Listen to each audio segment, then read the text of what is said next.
Živijo, nova sreda, novo vprašanje starša iz predavanja Najstnik je 11.nič in sicer tokrat, kako pripraviti oziroma motivirati otroka do učenja samoiniciativno. Prej lahko odgovorim na vprašanje, je prva stvar, ki jo rabimo pogledati, kaj je motivacija. In sicer, motivacija je sestavljena iz dveh besed, motiv pa aktivacija. Se pravi, reči, da otroci danes nimajo motivacije ali pa ljudje nimamo motivacije, je po domače brca v temo. Pač ker ni res, mi imamo skus motivacijo, ker non-stop aktiviramo nek motiv. Zdaj vprašanje pa je, kakšen je ta motiv. Če mi mislimo, šola je bedna, pol aktiviramo ta motiv in imamo kvaliteto življenja človeka, ki ima za motiv šola je bedna. Ali pa isto je v odnosih, isto je v službi, isto je glede česarkoli. Če vsakeč, ko se pogledate v gledalo, mislite, da ste debeli in ne morete imeti six-packov, potem vedno znova aktivirate ta motiv in delate akcije, ki grejo v skladu s tem. Torej, kaj lahko naredite? Z otrokom se lahko usedete in vprašate, v šolo hodiš, osnovna je šola obvezna, se pravi po zakonu, mu povete posledice, če ne hodi, imate vi težave, kakorkoli ga bodo dali v neko institucijo, če ne bo mogel biti doma, pač realno povejte, kaj so posledice, če ne hodi v šolo. Ko bo šel v srednjo šolo, se izbere sam. In zdaj, tu ni vse skupaj, ne bo motiviral, to je sam, da ve, to je realnost, takšne so možne posledice, ukolikor si izbereš eno ali pa drugo pot.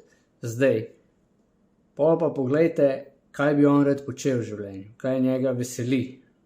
Karkoli tu je, tudi če je igranje igric, igranje igric, se pravi, imaš rad računalnike, rad nekaj ustvarjaš, rad si uporaben, ja. Kjera šola bi te potem podprla, strojna, elektro, kakšne ocene rab v osnovni šoli, da pride na to šolo? Take pa take. V redu, naredimo plan, dokler si izpolnjuje plan in ima take ocene, the best, kar se zmenite doma, in hkrati napišite dol, kaj izgubi, če ne drži takih ocen. In pa ne boste rabili kaj veliko, vi ga non-stop spodbujate. Enostavno bo vedel in morajo te ukrepi, če ni takih ocen, ga boleti, ne smejo biti udobni mu. In po drugi strani, pa ko nekaj doseže, isto ne rad imam to, da se ga nagradi, ampak pač nagrajevanje, ampak da ima ta občutek dobi, da je izpolnjen, zadovoljen sam sabo, ponosen nas.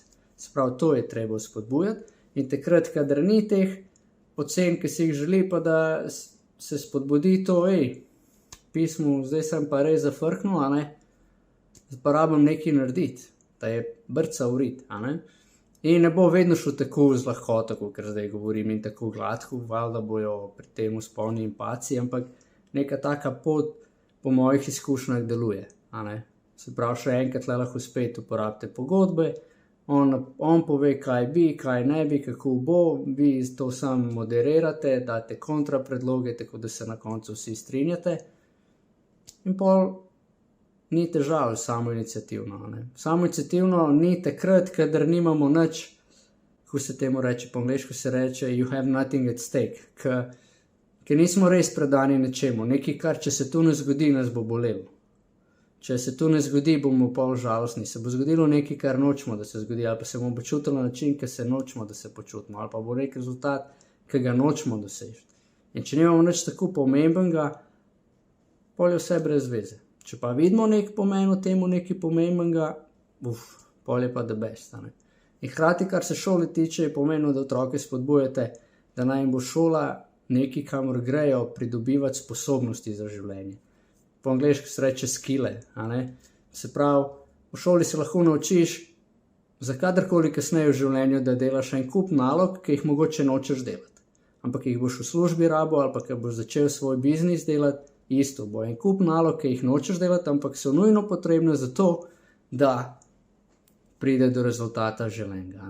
Seveda pol kasneje, ki si pa bolj uspešen, pa lahko delegiraš to, ampak v šoli tega ne moreš. Se pravi, to je en skill, ki se ga lahko uči. Drug je time management, se pravi upravljanje urnika, da ima vse urnikov, kdaj je v šoli, kdaj bo delal domačo, kdaj gre na treninge, kaj se bo zgodilo po treningu, vmes, kdaj bo jedel, da skrbi za pijačo, in vse ostale stvari. Naj si da urnik, tudi igranje igric, daj se boste vi družili skupaj ali pa 1 na 1. in tako naprej. Več tega sem povedal tudi v e-knjigi, kako izboljšati odnose v družini na 3 preproste načine, in sicer iz vidika otrok, starši, otroci in pa partnerja med sabo. Tako da evo, toliko za danes, se vidimo naslednji teden. Čau, čau.